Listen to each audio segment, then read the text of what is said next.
Assalamualaikum warahmatullahi wabarakatuh.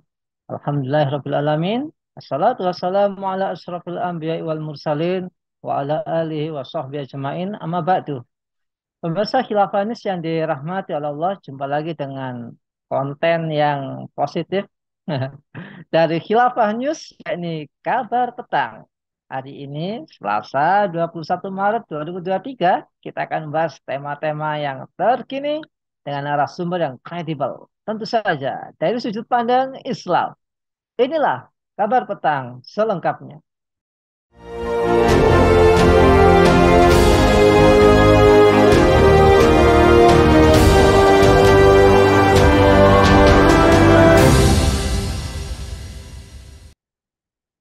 Pemirsa, Mahkamah Pidana Internasional atau International Criminal Court (ICC) menerbitkan surat penangkapan untuk Presiden Rusia Vladimir Putin. Emang berani. Pengadilan menuduhnya bertanggung jawab atas kejahatan perang, utamanya tindakan deportasi anak-anak yang melanggar hukum dari Ukraina ke Rusia.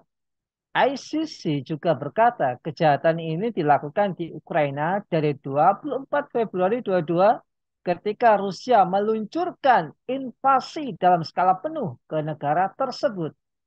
Apa sebenarnya skenario di balik perintah penangkapan Putin? Siapa dalang di balik putusan ini? Kemudian bagaimana reaksi Moskow? Untuk membahasnya kami terhubung dengan pengamat hubungan internasional yakni Bung Hasbi Aswar. Assalamualaikum Bung Hasbi. Wassalamualaikum warahmatullahi wabarakatuh, Bung Nana. Gimana kabarnya Bung? Baik, baik, Alhamdulillah. Ya, tetap semangat tentunya. Masya Allah.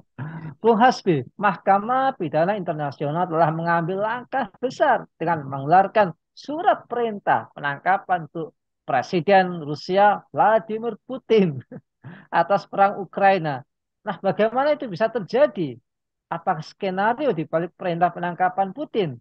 Kemudian pertanyaan dari saya, emang berani? Silakan. Ya, Bung Nanang ya. Saya kira ini ya, apa namanya memang ICC atau International Criminal Court itu memang salah satu memiliki peran salah satunya adalah apa namanya memberikan atau melakukan investigasi dan memberikan status hukum terhadap orang-orang yang dianggap melakukan pelanggaran kejahatan internasional. Bisa termasuk di dalamnya adalah kejahatan perang ya. Dan saya kira dalam 2 tahun terakhir ini selama perang memang wajar ketika muncul upaya untuk melakukan kriminalisasi terhadap Putin begitu. Karena ini terjadi perang dan ya ini cuma menunggu waktu saja sebenarnya ya. Menunggu waktu untuk munculnya apa namanya keputusan tersebut gitu. Dan ternyata ICC itu akhirnya mengeluarkan itu. Dan saya baca dan kalau saya lihat Bung Nanang ya dan saya baca memang tidak ada eh, kita tidak melihat secara langsung ada upaya-upaya negara tertentu untuk melakukan itu misalnya. Kalau kita katakan itu Amerika Serikat ya Amerika juga tidak masuk dalam rezim ICC ya. Dia juga tidak melakukan tidak menandatangani apa perjanjian eh, itu gitu atau Statuta Roma ya. Tidak melakukan tidak ikut di dalam menandatangani Statuta Roma yang menjadi menjadi pondasi dari ICC tersebut gitu. Rusia juga termasuk ya. Ukraina juga saya baca tidak termasuk yang ikut menandatangani Statuta Roma. Nah, tapi sebenarnya kalau dalam hukum internasional itu atau dalam hukum perang internasional itu sebenarnya eh, nah, kalau dalam Statuta Roma itu kan atau dalam undang-undang internasional Bu Nanang, sebuah negara yang yang bisa eh, dihakimi atau bisa diperkarakan dengan menggunakan sebuah hukum internasional itu adalah sebuah negara yang telah meratifikasi itu. Nah, Rusia sayangnya belum meratifikasi itu gitu. Jadi secara legal ICC itu tidak punya hak untuk melakukan upaya untuk melakukan kriminalisasi atau memberikan sanksi terhadap Putin itu satu. Yang kedua adalah sebenarnya ada cara yang lain selain jadi Rusia mengatakan ya kami tidak ikut ICC jadi apa urusannya dengan kami gitu. Satu. Yang kedua adalah ada cara lain sebenarnya. Kalau dalam kebetulan semester kemarin saya mengajar ini ya mata kuliah hukum perang gitu. Dan memang dikatakan di situ bahwa opsi yang lain bagi negara yang tidak ikut dalam Statuta Roma adalah melalui ini kesepakatan Dewan Keamanan PBB. Jadi Dewan Keamanan PBB itu bisa bersepakat untuk memutuskan bahwa sebuah negara itu layak atau bisa diberikan sanksi atau sebuah pemerintah atau sebuah figur yang dianggap melakukan pelanggaran besar itu bisa diberikan sanksi oleh ICC atas dasar mandat dari Dewan Keamanan PBB. Cuma kan yang menjadi problem adalah yang nggak akan mungkin, ya kan? Karena Rusia adalah bagian dari anggota Dewan PBB, Dewan Keamanan PBB, dan otomatis ketika isu ini diangkat pasti akan diveto duluan oleh Rusia gitu. Jadi apa namanya tidak akan mungkin itu Putin dalam konteks sekarang itu akan diperkarakan atau dibawa kepada eh, apa akan disanksi atau akan dipenjara misalnya atas dasar putusan tersebut begitu. Nah, ditambah lagi ada apa kasus-kasus sebelumnya seperti Presiden Omar Al-Bashir itu di Sudan yang sejak tahun 2009 ya kalau tidak salah itu diputuskan oleh ICC bahwa Omar Al-Bashir itu semenjak menjadi presiden itu terlibat di dalam pelanggaran hak asasi manusia atau pelanggaran hukum perang gitu dalam konflik-konflik Sudan beberapa puluh tahun yang lalu. Tapi 2009 2010 diputuskan itu ya nggak ada masalah dengan Omar Al-Bashir kan. Presiden Omar Al-Bashir bebas kemana-mana. Hanya setelah Omar Al-Bashir itu diturunkan jadi presiden tahun 2018-2019 barulah ditangkap oleh pemerintah Sudan gitu. Nah jadi dan sebelumnya Omar Al-Bashir bebas kemana-mana gitu ke negara-negara yang lain yang bisa saja negara tersebut bisa menangkap Omar Al-Bashir. Tapi ternyata kan tidak terjadi seperti itu. Nah ini Omar Al-Bashir negara Sudan negara kecil kan. Apalagi Putin sebagai negara yang superpower gitu dalam konteks hari ini. Jadi apa namanya dari sisi praktis saya kira tidak mungkin apa namanya rekomendasi hasil putusan dari ICC itu bisa diimplementasikan. Melihat yang pertama tadi Rusia bukan bagian dari ICC sama dengan Amerika Serikat begitu. Dan yang kedua adalah melalui Dewan Keamanan juga ICC tidak bisa diterapkan karena pasti akan diveto oleh Rusia. Nah, kalau kita ingin melihat dampaknya, mungkin dampaknya ini sekedar setidaknya memberikan intimidasi kepada Putin gitu. Bahwa Putin tidak bisa bebas kemana-mana. Terancam bisa ditangkap. Karena sebenarnya gini, Putin atau Rusia, walaupun dia tidak menjadi bagian dari anggota ICC atau melakukan ratifikasi terhadap ICC atau Statuta Roma, tapi ketika dia datang ke sebuah negara yang meratifikasi Statuta Roma, maka eh, apa dia bisa saja ditangkap gitu. Begitu. Nah, cuman ada ini lagi, ada peraturan internasional yang lain lagi nih yang menyebutkan bahwa sebuah kepala negara itu memiliki kekebalan hukum ketika berada di negara yang lain gitu. Negara yang lain tidak punya. Ini undang-undang diplomatik ya, undang-undang ya. Jadi pejabat atau perwakilan sebuah negara ketika berada di negara lain, maka mereka tidak bisa, maka hukum negara tertentu atau hukum negara itu tidak berlaku terhadap dia. Gitu.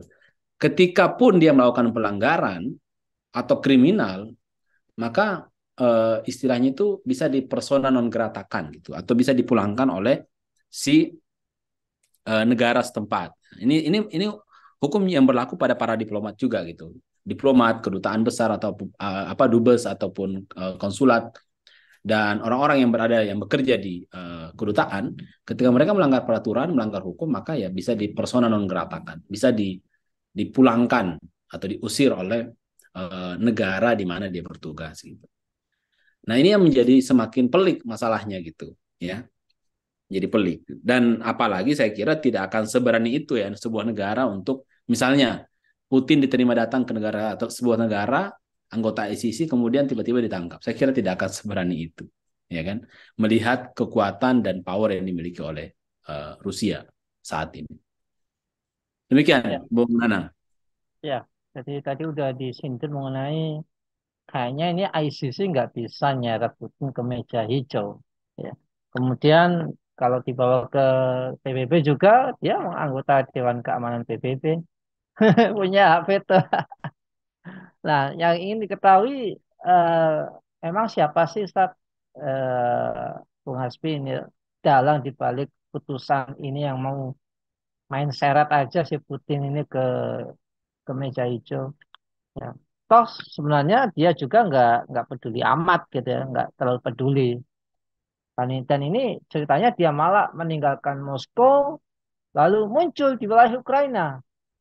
Nah ini jadi pertanyaan juga akhirnya strategi Moskow dalam situasi ini gimana, Bu? Silakan dijelaskan biar nggak bingung kita ini. Iya, kalau saya membaca ya informasi yang terakhir tentang itu, memang ICC itu melakukan inisiatif sendiri sebenarnya, Bung Nanang. Ya, melakukan inisiatif sendiri untuk untuk melakukan investigasi terhadap itu gitu.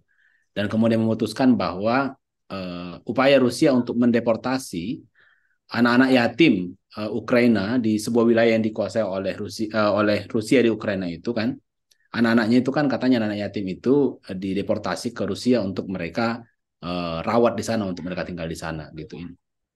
Ini kan sebenarnya pelanggaran hukum perang sebenarnya, Bu Nanang ya. Karena dalam hukum perang itu memang disebutkan tidak boleh ada pemaksaan warga-warga sipil termasuk anak-anak untuk meninggalkan negaranya gitu. Karena mereka itu statusnya non kombatan atau orang-orang yang tidak terlibat perang gitu. Jadi memang melanggar hukum humaniter internasional. Nah, dan apa namanya? Ya saya kira kan ICC ya, kita tahu ya ICC mungkin bisa jadi ada negara-negara tertentu di belakangnya yang mendukung atau yang melakukan upaya untuk menekan, bisa jadi begitu. Tapi yang saya lihat adalah ini adalah inisiatif dari ICC sendiri untuk melakukan itu begitu. Dan sampai hari ini juga saya melihat tidak ada negara-negara yang berupaya membawa kasus Rusia Ukraina ke dalam pengadilan internasional ataupun ICC. Gitu. Jadi sampai sejauh ini saya melihat ya ini cuman inisiatif dari ICC sendiri yang itu sebenarnya tidak memiliki dampak yang besar terhadap Rusia sendiri.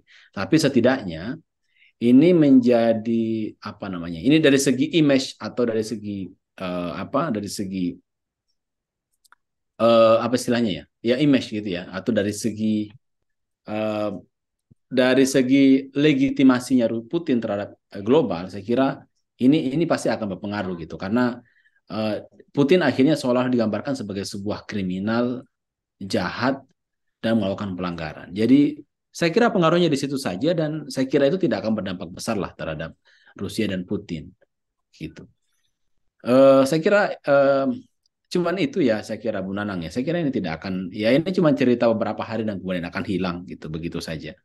Melihat Rusia ini punya pengaruh yang kuat saya kira dengan kekuatan ekonomi yang dimiliki dan dengan jangkauan kerjasama yang dimiliki saya kira tidak akan mempengaruhi hubungan Rusia dengan negara-negara yang punya hubungan baik seperti Cina, India, Indonesia, kemudian negara-negara Timur Tengah termasuk Turki gitu. Ya saya kira kita kita bisa melihat lah sejauh mana jangkauan pengaruh Rusia di dunia sekarang ini dan saya kira itu tidak akan mempengaruhi uh, apa tidak mempengaruhi uh, kapabilitas Rusia lah gitu ke depan. Jadi ini cuman ya hanya mungkin dampaknya hanya beberapa hari saja lah gitu kira-kira. Baik, Bung Hasbi, kita bergeser dulu ke Amerika Serikat. Cie. Nah, ini tanggapan dari Joe Biden, Presiden AS yang sekarang ini ya. Pada hari Jumat, dia mengatakan bahwa Presiden Rusia Vladimir Putin ini telah melakukan kejahatan perang dan keputusan pengadilan kriminal internasional untuk mengeluarkan surat perintah penangkapan untuknya dibenarkan. Jadi ceritanya Amerika dan ICC ingin nangkap Putin atas kejahatan perang. Pertanyaannya, kenapa George W. Bush tidak melakukan hal yang serupa? Apakah ini menyingkap kemunafikan Barat atau ini hanya gimmick saja atau cuma drama gitu ya. Silakan Ya, jelaskan, Bu. ya itulah makanya Amerika itu kan tidak tidak menandatangani Charta Roma ya, Bung Nanang ya. Ya, makanya eh, Amerika tidak ikut-ikutan ICC gitu. Karena Amerika tahu kalau Amerika ikut-ikutan ICC maka akan ada banyak yang akan melaporkan Amerika Serikat kan. Dan walaupun sebenarnya tidak akan membuat Amerika itu tidak akan membuat Amerika itu diperkarakan ya karena kita tahu sendiri Amerika posisinya seperti apa. Tapi kan setidaknya itu kan akan jadi akan menjadi perbincangan global kan. Setidaknya kan trending kan gitu. Dan itu kan mempengaruhi citranya Amerika lah gitu. Dan saya kira Amerika tahu daripada ini menguras tenaga kita untuk juru bicara Gunung Putih untuk bikin press release dan lain-lain, ya udahlah kita nggak usah ikut-ikutan. Nah, gitu kira-kira bahasanya kan. Ikut-ikutan cara masalah karena Amerika tahu diri lah saya kira. Ada banyak hal yang sensitif yang Amerika lakukan yang sangat berpotensi untuk dilaporkan kan. Daripada kita ikutan main, ya udah nggak usah ikutan main kan. Itu. Nah, kenapa Biden melakukan itu, merespon itu saya kira ya karena Amerika Serikat itu kita tahu kan negara superpower gitu yang selalu mengamati dan merespon perkara global. Saya kira aneh rasanya ketika Amerika tidak merespon itu kan. Itu. Dan apalagi kan Amerika itu kan negara yang sebagai sebuah negara demokratis di mana publik itu punya partisipasi besar dalam sebuah negara. Saya kira ya pertanggungjawaban publik lah gitu. Karena kalau Biden tidak ngomong, Amerika tidak ngomong, terkait keputusan ICC itu, maka pasti Amerika akan disorot gitu. Biden akan disorot kok Biden ini tidak mendukung ICC, Biden tidak Biden ini tidak ikut mengecam atau tidak ikut mendukung bahwa Putin ini pelanggar HAM. Jadi ya ini cuma menurut saya dimensinya lebih ke dimensi pertanggungjawaban moral Amerika Serikat saja, termasuk pertanggungjawaban terhadap publik gitu. Gitu saja gitu karena Amerika juga tidak ikut-ikutan kan. Jadi nggak ada urusan sebenarnya. Gitu, Bung Nanang. Ya, terakhir, Bung. Bagaimana seharusnya sikap dunia Islam terhadap seluruh kejahatan yang dilakukan baik oleh kapitalisme Barat, yaitu Amerika Serikat, dan kapitalisme Timur yang ini diwakil oleh Rusia. Jangan sampai kita kan ini ya terjebak pihak Rusia, gitu ya. Rata-rata kan gimmicknya ke sana sekarang. Rata-rata pihak Rusia. Sementara dia juga melakukan kejahatan perang. Ini gimana, Bu? Sikap yang tegas dari dunia Islam. Ya, kalau dalam dalam ini ya, kalau dalam studi kami di HI itu atau hubungan internasional itu kan dijelaskan ya bahwa salah sebuah perspektif itu menjelaskan begini, eh, apa semakin banyak atau semakin besar kekuatan yang dimiliki sebuah negara, maka dia akan semakin bisa berkontribusi secara besar dalam dunia internasional. Sebaliknya, semakin lemah sebuah negara dalam politik internasional, maka dia akan semakin rentan atau gampang untuk dipermainkan atau diintervensi, gitu kan?